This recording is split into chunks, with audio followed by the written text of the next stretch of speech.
And Jane, we do see your screen. You're all set. Okay, great. I'm going to try slideshow. Okay. Awesome. We good? Yep. Everybody can see it? Great. Okay. Thank you, Kyle. Hi, Grace. Okay, so welcome to Ethical PTA Leadership. My name is Jane Harsha. I'm State PTA Vice President. My partner is Antoinette Darden-Cintron, who is State Vice President for Advocacy. And we're very happy to welcome you to our presentation today. We can start talking about some thorny issues in PTA. Yes. Okay, so we're talking about ethical PTA leadership, but let's begin with the concept of ethics. So a common understanding of ethics, a set of moral principles or values. Pretty basic idea. You have certain beliefs, certain values that you follow, that you live by, that you hold to be important. In general terms, this is what we would call ethics. A little more appropriate to PTA, or of greater interest to us in PTA, would be something like the principles of conduct governing each individual or group. Since PTA is an organization, most of our work is done in a group.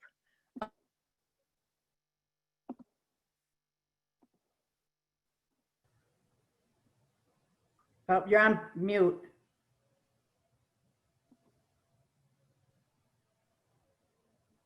Jane? I'm trying to unmute. She's on mute. Am I good? Okay. You're good, Jane. Let me go back then. Okay.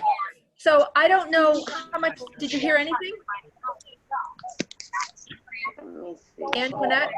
Yes, I can hear you. Hold on for one second.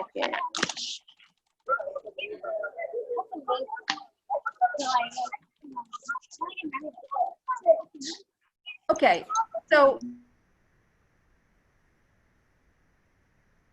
muted again. You're good, Jane. Okay, great. Okay. Well, okay, so I don't know if you heard what I was saying before, that we have a basic definition of ethics in letter or bullet 1, a set of moral principles or values. Okay, so certain beliefs, certain things that you hold dear that you would generally follow or value in the course of your daily life. More specific to PTA would be something like the second item, principles of conduct governing an individual or group. PTA is an organization. Generally, we are working within a group when we work in PTA. We also have some individual responsibilities, especially if you are elected, for example, to be an officer. You may be the only person in your unit who's doing certain tasks and has certain responsibilities. And so the parallel to this for us in a unit might be something like our bylaws, our procedures, guidelines, committee guidelines, something like the nominating committee, which has some very specific, kind of delicate, confidential tasks to do. And so there are certain expectations of how they would perform those, the kind of behavior that would be considered acceptable or unacceptable for somebody in a group like that. And then we get to something which is broader, a discipline of study dealing with what is good, what's bad, and with moral duty and obligation. So at some level, ethics can be just what is good and what's bad. And many of us have a pretty good understanding of overall what is the right thing to do in a situation and what is the wrong thing to do. It may be difficult to make the right choice, but most of us have a lot in common in terms of how we would view these things. So this is where we get into some gray area that we were looking at. In terms of moral duty and obligation, we are a nonprofit organization with a very specific mission. So we're going to be looking at that and how the mission of PTA, to speak for all children with one voice, to work for the betterment of children and families as volunteers. In fact, we pay dues so we can get to do this free work on behalf of children and families. That creates another level of expectation of duty and obligation that might not apply to people in other situations, in other group situations. So we're going to be going through some of the specifics of that. Okay. Antoinette. All right, just need to unmute myself. So what do these actual headlines have in common? And these are just a few of them. A lot of them are fueled by either misuse of funds, theft of funds, alcohol at PTA functions, and students protesting that. But there are a lot of different things when you think about other issues that can exist, whether it's, I will say for one thing, whether it's just mean sort of behavior towards other people within your PTA unit, whether it's between officers or whether it's between members. If you are purposely not being open about your nominating committee, like even those things, I think people don't take the time to think about what PTA stands for and how our PTA should run, and having real ethical behavior in all the processes that we do.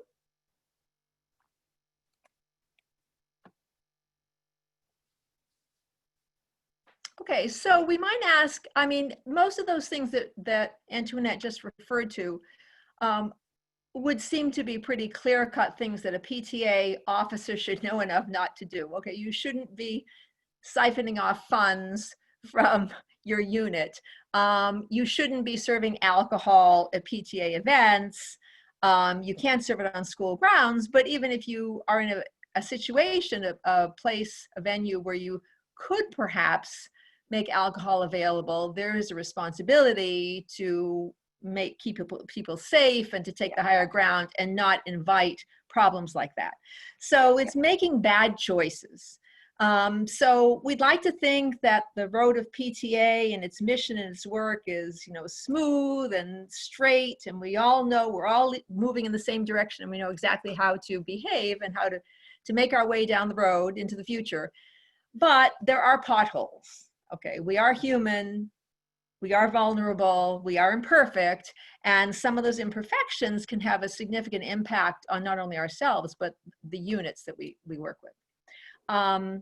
So Antoinette, you want to discuss a few of these and how these can become problematic for us?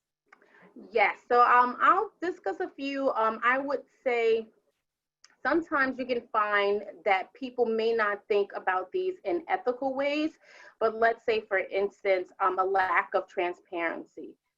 Not keeping the work that we do in our PTAs open and honest to not only just our fellow leaders in our PTAs, but to our members within our school districts, having some transparency so people can really truly understand the work that we do and how we do that work, and trying to operate in a bit of, I think, secrecy sometimes. And people do those things for a variety of different ways, whether it's, people can have their own mission, their own agenda that they want to push forward and follow, and they want to do it in a way so that things may not be questioned. So we have to really think about little things like that. Personal ambitions. I think all of us here may know someone that is all PTA gung-ho, and we love that sort of attitude, but at the same time, you cannot put your personal ambitions, your ascension through the ranks of PTA to circumvent you helping others become leaders as well, and helping others become a part of our organization in such a meaningful way. That is something that we really, really do have to be mindful of. And I know I personally have seen situations like this, and you really have to be able to ask yourself, are you doing things, operating and moving in a way that is inclusive, that is helping others grow along in our PTA journeys, and who is putting our mission, our overall mission of PTA first? Right, so then there's some that might seem obvious. Conflicts of interest. I mean, for example, we as board members, if you're a member of a PTA board, you have an actual official responsibility, a duty of loyalty that it's called, that you are supposed to put the interests of the organization before your own. And it's not hard to find some situations where that might come into conflict.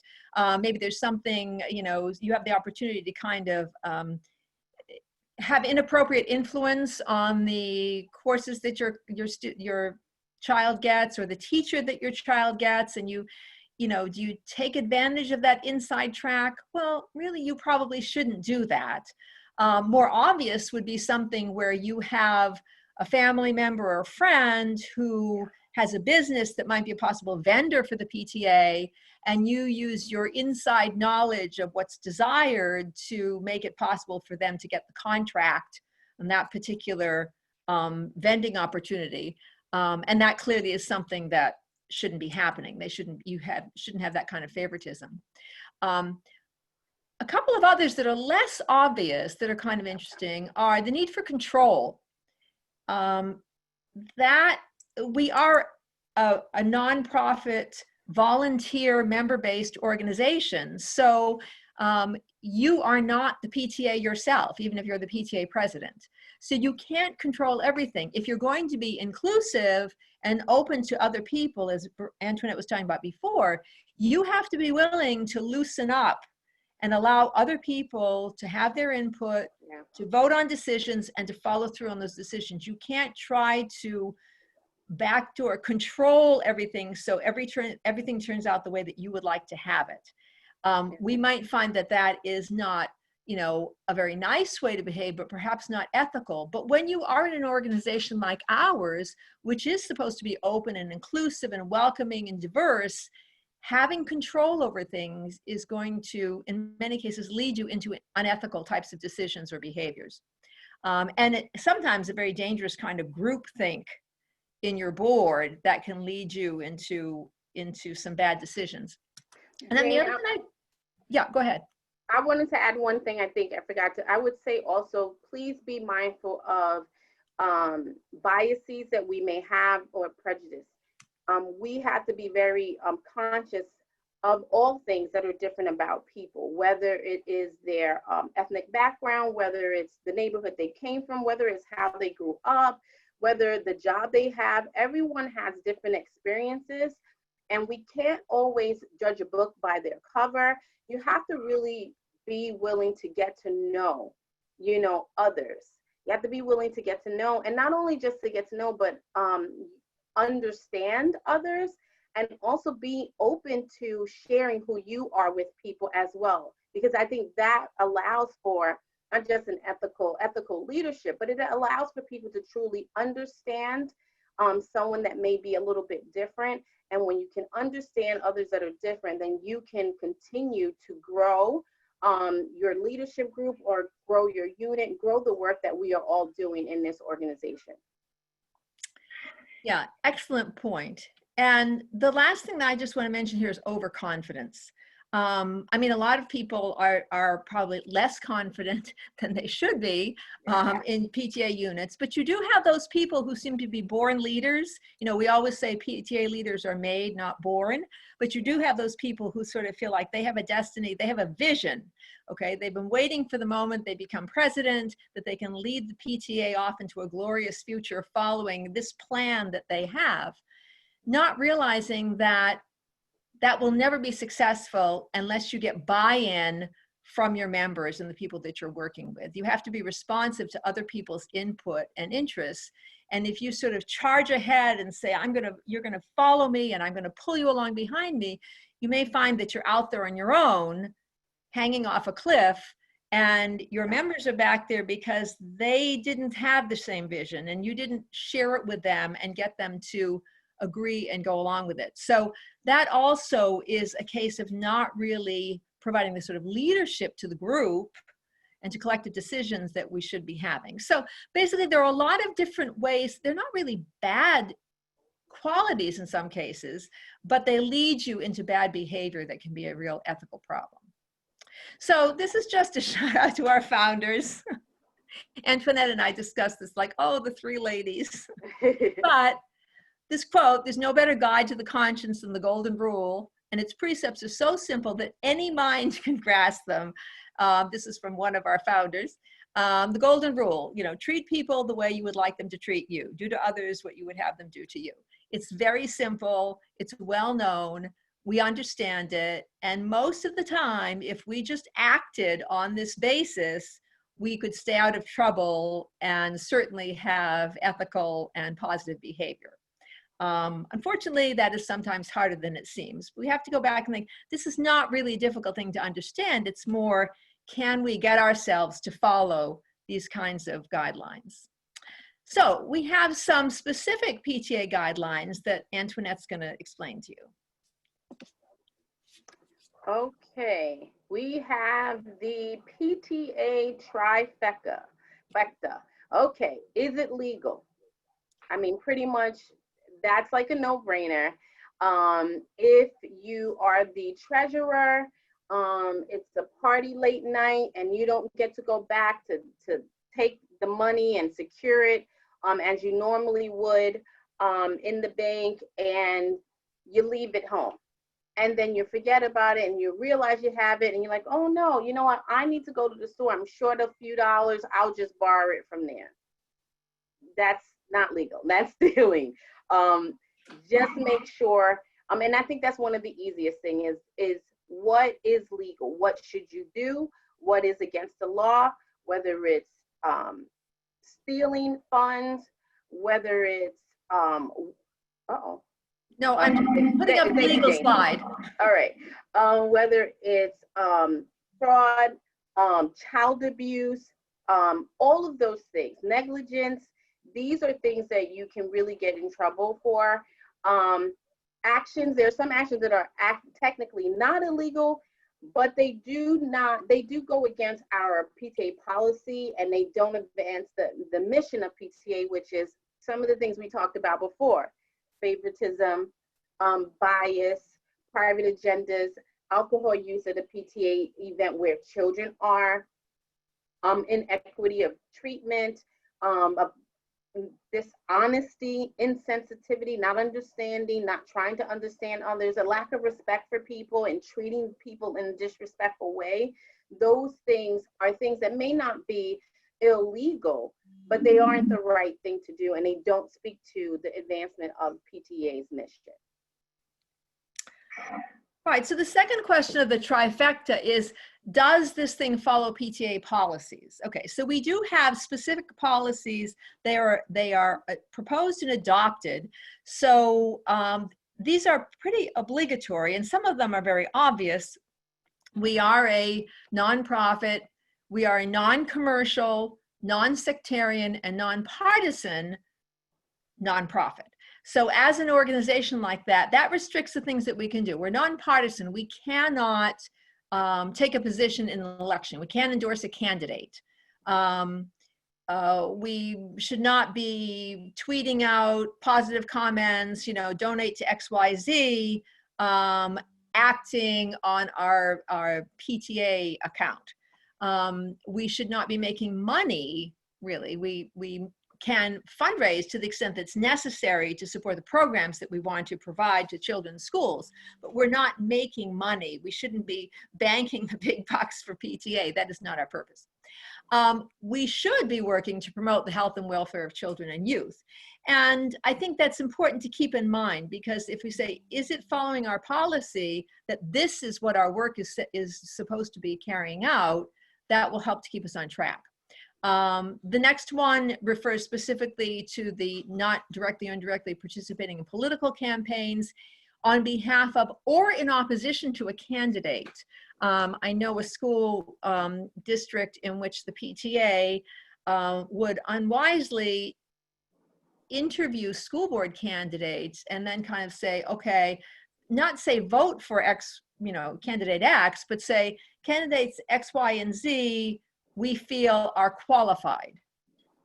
Well, that's an endorsement. May not be saying vote for them, but I mean, they wouldn't be running for the board if they weren't qualified to run. So all the candidates are qualified. So it's not in your purview to make that kind of comment, favoring one over the other.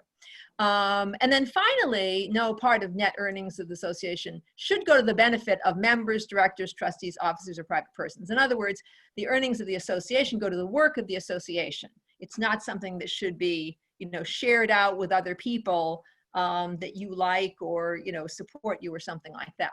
There are other PTA policies, these are just a few of the primary ones, but we really do have to be aware of these, and you should, you know, have in your resources a file that has PTA policies so that you can ask yourself, is this action that I want to take that I'm about to take, does it actually follow PTA policies or does it violate a policy?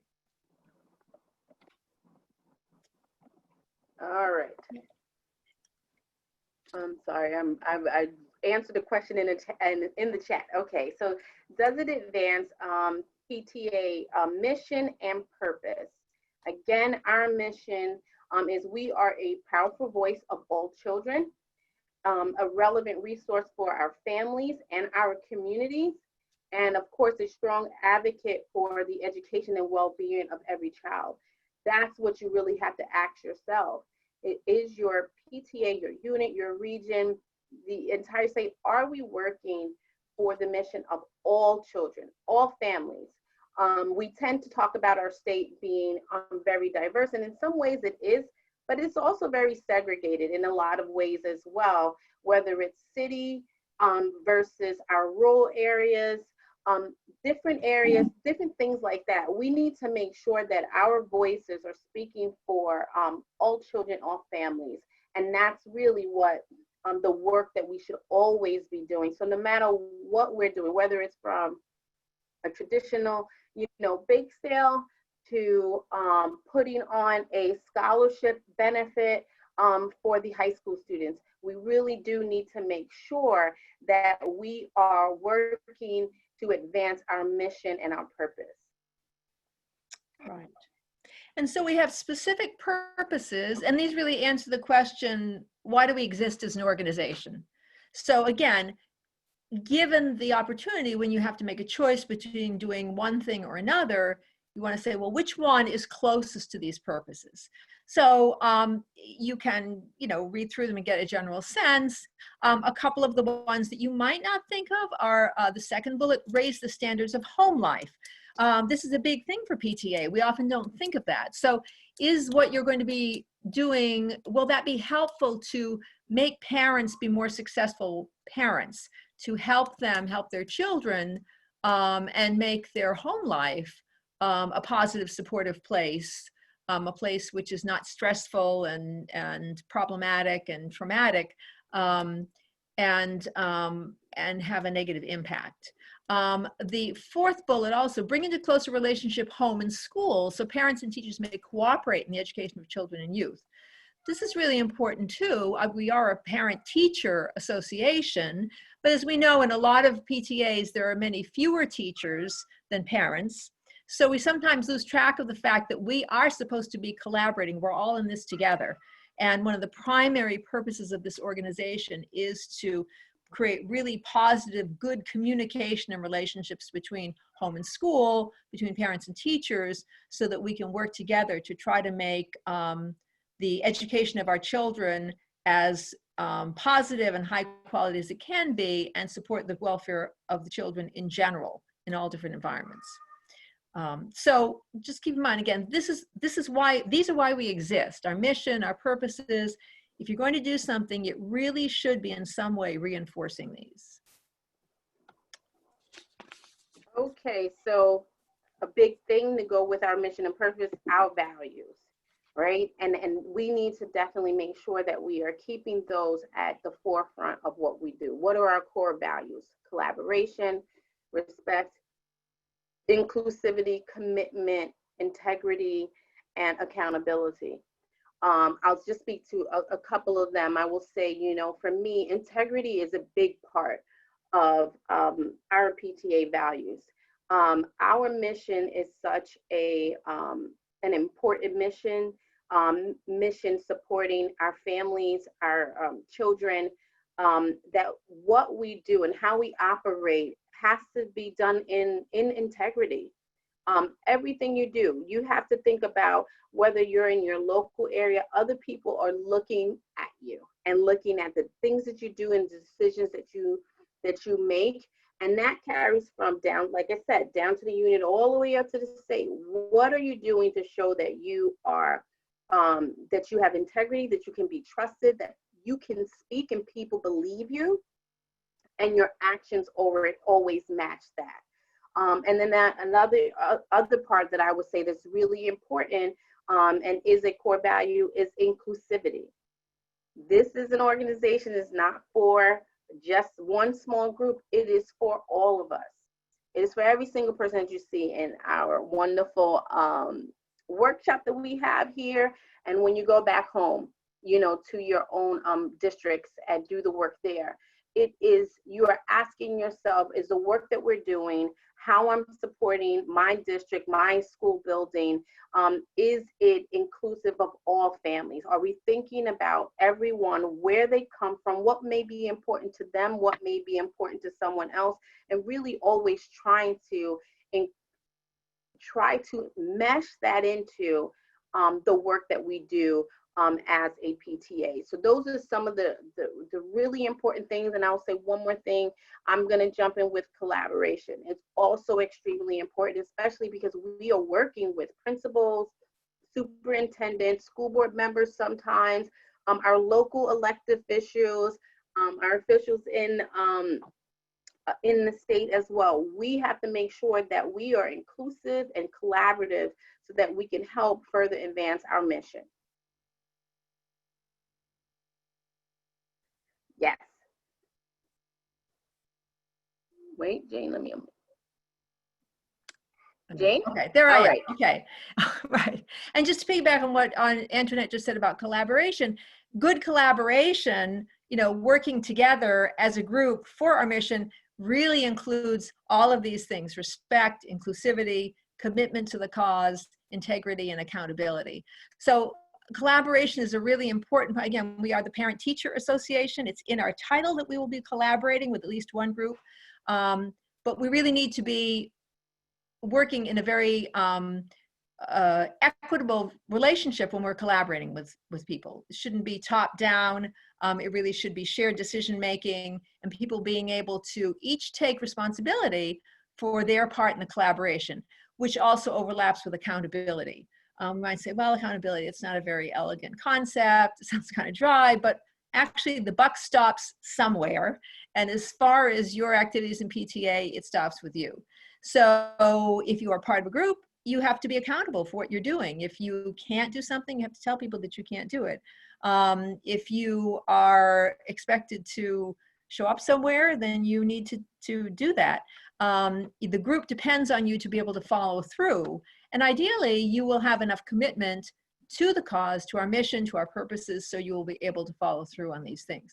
So these are things that we value in people's behavior that are important to us to be able to be ethical and carrying out our mission in an ethical way.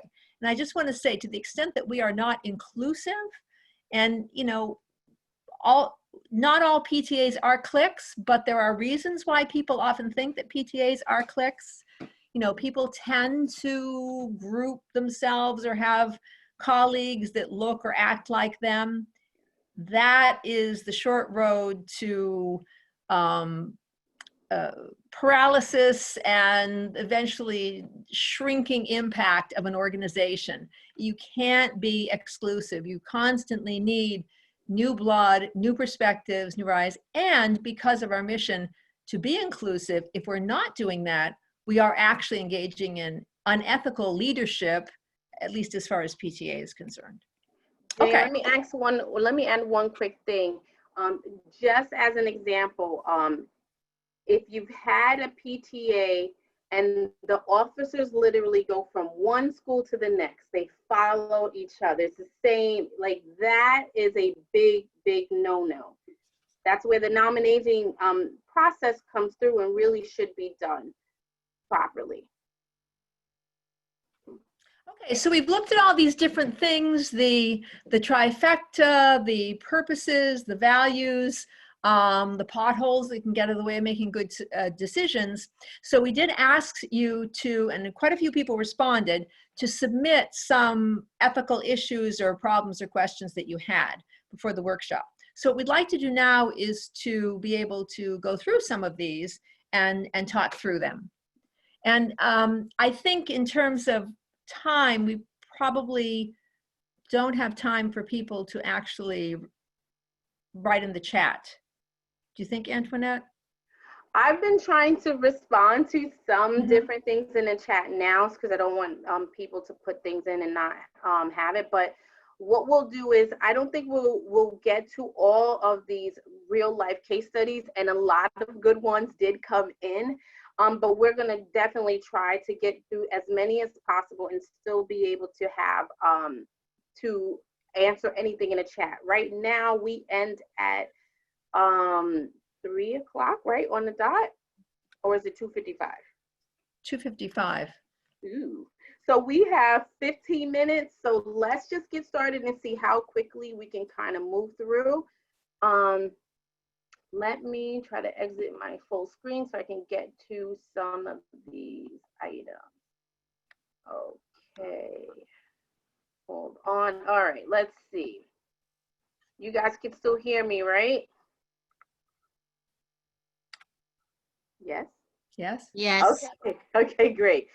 All right, so, and some of you also did share multiple ones. So if you shared multiple, I probably won't be able to get to the multiple ones, but I will try my best to get through as many as possible. All right, so let's see this one. Our treasurer is awesome, but last school year, she decided that she helped, I guess, around February, like pre-COVID, before we knew COVID was in our country. She asked that we add a second treasurer to our board. I stated that this is an elected position and that we do not, and that we need to wait until elections. She argued, and we held a vote with the small number attending the meeting. I worked really hard to follow our bylaws, and there are someone who would just do what they want. Is this okay? No. Yeah, that's easy. No, no, no. Yeah. That's an easy one. You are not allowed, I think, Jane, back in the day, I think before I was on WEPA, I heard there was like a treasurer and assistant treasurer, and that was stopped. So you're not allowed to have that. You need to have a treasurer. Right. And that is in your bylaws. So you would actually have to change your bylaws, which means that you have to have a proposed bylaws change. It has to be voted on by the full membership. I mean, they don't all have to be present, but it has to be a full member meeting, not just the board or the executive committee. And they have to, as a group, approve that change in bylaws before you can do it. So you're not supposed to be doing it anyway, but even if you could, it would have been done incorrectly. Yes, okay. Next one. This is interesting. All right, let's see. Our school district does not have a lunch program at the elementary level. The PTA sells lunch 1 to 2 times per week as a fundraiser. It has become the norm for the PTA to provide a reduced cost lunch to those students who qualify for free or reduced lunch. The concern is that the PTA lunches are a service that not everyone chooses to participate in. Our ethical dilemma is whether we can subsidize and how to determine who warrants that subsidy. As I understand it, the PTA is supposed to support the student body as a whole and not provide direct support to a student or family. This is interesting. I feel like this feels very familiar to me, or either I had a very I had a very similar situation. This is when I was region director, won't name the PTA at all, but a PTA was doing the same thing. I think there was a school that didn't have lunch, and so the PTAs would raise money and purchase lunches every day. Like I think it was pizzas or something like that, and that's what they would do. I personally, and Jane, you can add more. You for sure you know been in PTA longer than I have. I think this situation is something that does not show equity across the board. And then they are trying to adjust that and address that inequity, but it still seems to be a problem, because how do you decide who needs and who doesn't? What if families are not comfortable with saying that they have a need? This seems like something that the schools should be addressing, or something that parents should be gathering to have conversation with school leadership and district leadership about this. Jane, you can jump in. Well, I would agree. I mean, I think it's a problematic situation. The intent may be good, but I mean, I don't know how PTA would really have the basis to be able to say who is qualified to get a reduced fee lunch. It's not the federal lunch program. So I think it would be better if they could work with the school district to try to figure out how they can actually have lunches provided through the school, the school district, as opposed to the PTA trying to fill that gap. Yeah, and I would just add, I think this is something that PTA can try to gather and gain as much parents and families to meet with. Break the window. Okay. To meet with the superintendent, the board, if there is one that exists there, and also with the principals, saying that this is a need that needs to be addressed, and that this is something that PTA just cannot do. Okay, I have another one, an example, and I'm not naming anyone. Some people did put which schools they came from or what PTAs. I prefer not to name anyone. All right, so an example of an ethical challenge or conflict in PTA is with the current push for diversity committees, which I am in total agreement with, how to deal with the pushback with today's political climate. Also, I had brought up also including LGBT to be included as part of our diversity committee within our school. That is definitely an ethical challenge, as within our own board, there is difference of opinions of the ethics of doing so. I'm gonna quickly say, to me, it is about making sure that all of our students and our families are being supported.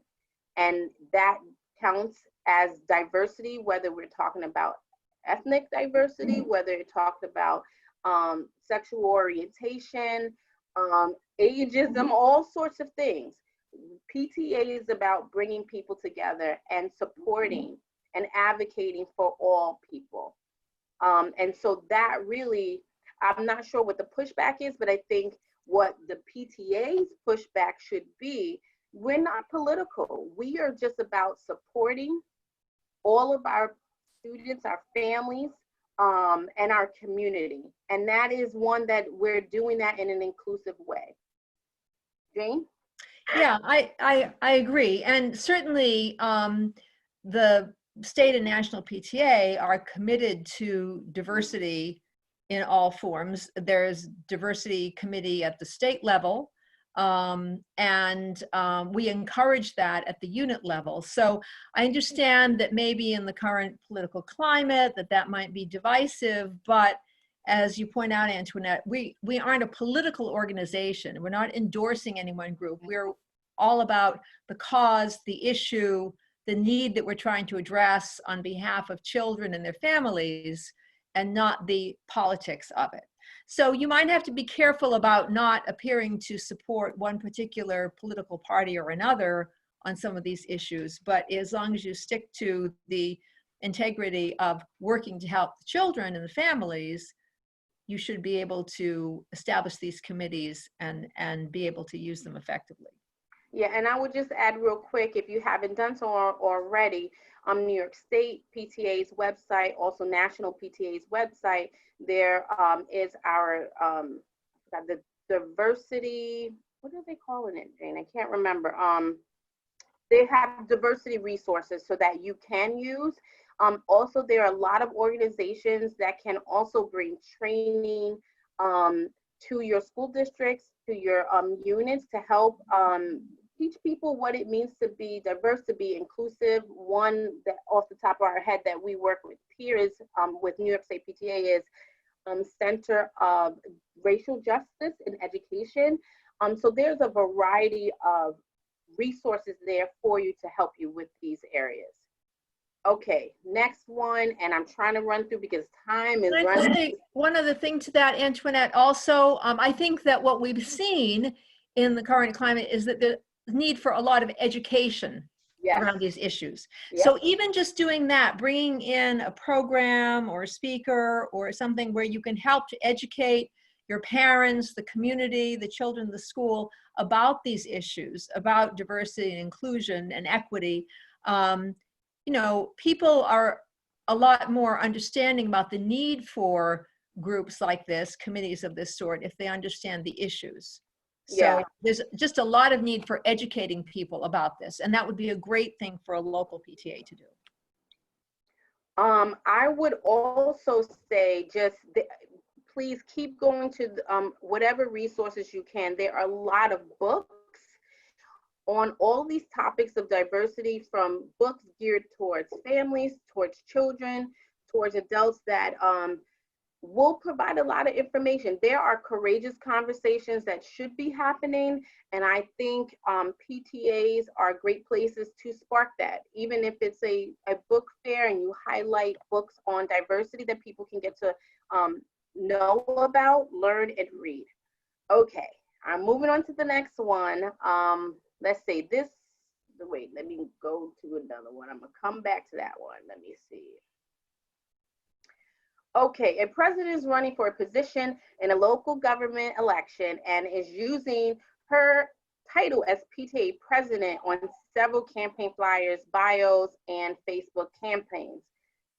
So that's one scenario. That's what I'm going to get to right now. And I will say this. We have to be a little bit careful. Of course, someone is allowed to run for whatever office they would like to run for. They just want to make sure that there is, they're not running on necessarily a PTA platform, but they do have the ability, and Jane, you correct me if I'm wrong, you do have the ability to share any experience that you have that has helped you maybe show that you have the skills and the experience to run for a particular office. Jane, you want to shed any light on that? And this person is currently a PTA president or a past president? It says a president, so to me that so sounds like current. Currently still wearing the PTA hat. Yeah. No, I mean, you can't stop. I mean, people have a right to run for office, but I think in that situation, it is very difficult, really, functionally, to separate your candidacy for elective office from your PTA position. So if you were going to do that, obviously the PTA participation might be part of your resume, but it wouldn't be anything that you would really want to be referencing in terms of your position, political positions or that sort of thing. You know, my advice would be to be clean cut, wait until you've finished your PTA presidency to run for office so that people don't equate you and your positions with the PTA, which is a common kind of link. It's very hard for people to separate out those two things. And you would have to make sure, because of that, that you weren't espousing any particular position that is not supported by a New York State PTA. So it's messy. And I think, you know, you're only PTA president for maybe 2 years at most. Really, I would say people should wait. Correct. But if not, they have to put a really clear-cut wall between their political candidacy and their PTA life. And that's hard to do. All right, I'm going to run through another one. This is a good one. I was asked by the school principal to hold funds that were raised by various grade levels at our school because it would be easier for them when they wanted to withdraw their money when they needed it. In addition, it also allowed them to take advantage of our tax exemptions. Is this an acceptable practice? No. It's not an acceptable practice. So it says, I was asked a school principal to hold funds that they were raised. No, it's not an acceptable practice. You should not hold funds. And it sounds like you could possibly be putting funds raised by the school itself and putting it in a PTA's bank account. Or, I mean, some PTAs still may not have bank accounts and may be holding it in, you know, boxes or either way. You shouldn't hold the school's money. They need to manage that themselves the best way that they can. Our tax exemption is for the work of our PTAs. Right. PTA should not be holding anyone else's money. No. In trust. I think, Jane, do you have something else about that one? No, I'm good. All right, next I one. did see a question on the chat that I just thought maybe we can throw in. I think our time is almost up. Go ahead. Someone was asking about a PTA, I believe it's a PTA president or a PTA officer also running for the school board. Is that a conflict of interest? This is an interesting question. In the region that I'm from, a lot of people would say yes. But I know in many school districts in Long Island, this is pretty common. There is no actual conflict of interest. You can do both. Yeah. But again, you have to remember that perception is also important. So if you think that you're becoming a board member would in some way compromise your work for the PTA or your PTA unit, then I think it would be wise for you to think twice before doing that. Again, your PTA presidency is a limited activity. It's not, you know, that long. If there's no kind of stigma on that in your community, I mean, you certainly have a right to do it anyway. But if there's no stigma in your community, then there are actually quite a few people who do it. Again, you have to remember you have two different hats, because while school boards and PTAs work together a lot, they are not in lockstep.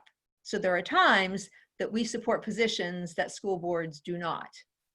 Frequently we overlap, we cooperate in the Educational Conference Board along with the NICET, the Teachers Union, and several other organizations for school administrators.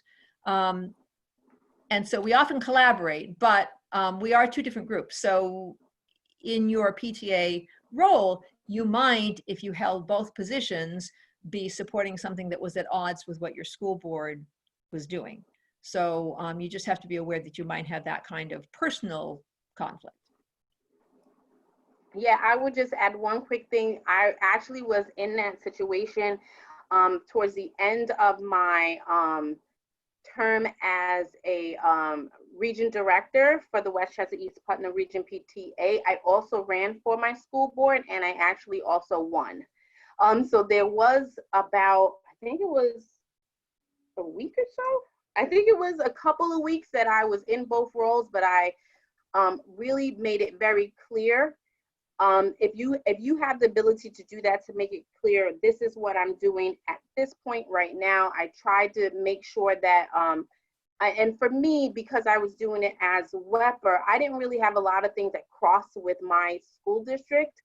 So I think it was a little bit easier, but when I was in the seat of being a school board member, I just made it, this is like after I was elected, I made it really clear what my decision making was based on, and all of the time it had nothing to do with my role as a region director. So I think it's possible, but like Jane said, you have to be very careful about ensuring that there is a differentiation between the work that you're doing for a PTA and possibly on a school board or in another office. So okay, so this is great. I think our time is about up, Antoinette. So I just want to go back to if we can get our PowerPoint back up here. Make this bigger. Okay, and I need to go forward, page down. you want to keep the PowerPoint up? Yes, here we go. Okay, so yes, just last couple of thoughts. Okay, just keep in mind as you go through in your PTA work and you're looking at these ethical questions that, like Moses, we answer to a higher authority. And it may take us a while to all get up to code as to what we're supposed to be doing. The good thing about ethical behavior is that it can be taught and you can learn it. So it's something that you can strengthen if you make an effort within your PTA.